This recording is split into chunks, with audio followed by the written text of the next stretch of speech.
തൃശൂർ മുല്ലശ്ശേരിയിൽ 7 പേരെ അവയവദാനത്തിന് വിധേയരാക്കിയത് ദാരിദ്ര്യം ചൂഷണം ചെയ്തെന്ന് പരാതി. തുച്ഛമായ തുക നൽകി ദാതാക്കളെ പറ്റിച്ചെന്ന് സാന്ത്വനം ജീവകാരുണ്യ സംഘടന ആരോപിക്കുന്നു. അതേസമയം സാമ്പത്തിക ശേഷി ഇല്ലാതിരുന്നപ്പോഴാണ് അവയവദാനം നടത്തിയതെന്നും പ്രത്യുപകാരമായി വീടിന്റെ ആധാരം ലഭിച്ചെന്നും തന്റെ ബന്ധുവിനാണ് അവയവം നൽകിയതെന്നും വീട്ടമ്മ ജനം ടിവിയോട് പ്രതികരിച്ചു.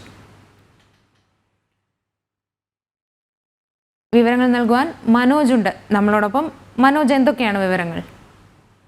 അതിര ഈ മുല്ലശ്ശേരി പഞ്ചായത്തിൽ മാത്രം 2 വാർഡുകളിൽ നിന്നായി 7 പേരാണ് അവയവ കച്ചവടത്തിന് ഇരയാക്കപ്പെട്ടിട്ടുള്ളത്. 5 പേരുടെ വൃക്കയും 2 പേരുടെ കരളുമാണ് വിൽപ്പന നടത്തിയിട്ടുള്ളത്. ഇതിൽ തന്നെ മുൻ പഞ്ചായത്ത് പ്രസിഡന്റ് കൂടിയായിട്ടുള്ള CA ബാബു ആണ് ഇത്തരത്തിൽ പരാതിയുമായി രംഗത്ത് വന്നിട്ടുള്ളത്.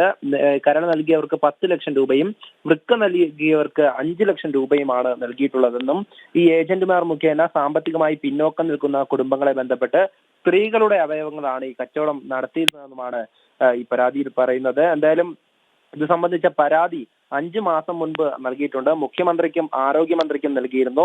തുടർന്ന് പോലീസ് അന്വേഷണം ആരംഭിച്ചിരുന്നു. എന്നാൽ കാര്യക്ഷമമായി തന്നെ ഈ അന്വേഷണം നടന്നിട്ടില്ല. സാമ്പത്തികമായി പിന്നോക്കം നിൽക്കുന്ന ഈ അവയവദാനം നടത്തിയ സ്ത്രീകളെയൊക്കെ തന്നെ ചോദ്യം ചെയ്തപ്പോൾ കൃത്യമായിട്ടുള്ള രേഖ ലഭിച്ചിട്ടില്ല എന്നാണ്, ഈ വിവരങ്ങളൊന്നും ലഭിച്ചിട്ടില്ല എന്നാണ് പോലീസിന്റെ റിപ്പോർട്ടിൽ പറയുന്നത്. ഇതോടുകൂടി ഈ കേസ് അവസാനിപ്പിക്കുകയായിരുന്നു. എന്തായാലും ഇത് സംബന്ധിച്ച് കൂടുതൽ പരാതിയുമായി ഈ മുൻ പഞ്ചായത്ത് പ്രസിഡന്റ് തന്നെ മുന്നോട്ട് വരികയാണ്.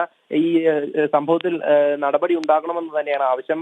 ഇതുമായി ബന്ധപ്പെട്ട് ഈ അവയവദാനം നടത്തിയിട്ടുള്ള സ്ത്രീകളെ ബന്ധപ്പെട്ടപ്പോൾ അവരുമായി സംസാരിച്ചപ്പോൾ അവർ പറയുന്നത്, അതായത് ഈ സാമ്പത്തികമായി പിന്നോക്കം നിൽക്കുന്ന ആ ഒരു അവസ്ഥയിലാണ് ഈ അവയവദാനം നടത്തിയിട്ടുള്ളത്. തന്റെ ബന്ധുവിന് കൂടിയാണ് താൻ അവയവദാനം നടത്തിയത്. അതോടൊപ്പം തന്നെ ഇതിന് ഇടനിലക്കാരായിട്ട് പ്രവർത്തിച്ചവരാണ് ഈ മറ്റ് രേഖകളെല്ലാം തന്നെ തയ്യാറാക്കിയിട്ടുള്ളത്.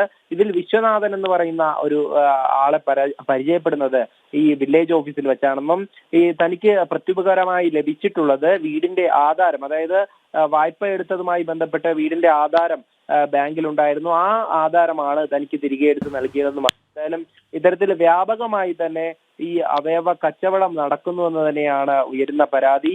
ഈ തീരദേശ മേഖലയിൽ അടക്കം നിരവധി പേർ ഇത്തരത്തിൽ ഈ അവയവ കച്ചവടത്തിന് ഇരയായിട്ടുണ്ട്. ഇവരുടെയൊക്കെ തന്നെ വിവരങ്ങൾ ഉൾപ്പെടെയാണ് ഈ പരാതി നൽകിയിട്ടുള്ളത്. പരാതി നൽകിയിട്ടും പോലീസിന്റെ ഭാഗത്തുനിന്നും അന്വേഷണം അത് കാര്യക്ഷമമായിട്ടില്ല.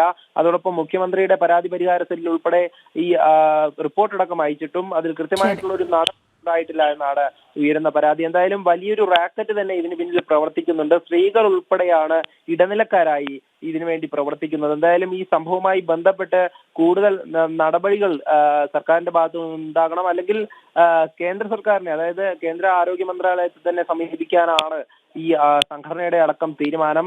എന്തായാലും ഈ സംസ്ഥാനമൊട്ടാകെ തന്നെ ഈ റാക്കറ്റിന്റെ പ്രവർത്തനം വ്യാപകമായി നടന്നു വരികയാണ് എന്ന് തന്നെയാണ് ഇതിൽ നിന്നും മനസ്സിലാക്കാൻ സാധിക്കുന്നത്. ആതിര, ശരി, വ്യക്തമാണ്. തൃശ്ശൂരിൽ നിന്നും M മനോജാണ് വിശദാംശങ്ങൾ നൽകിയത്.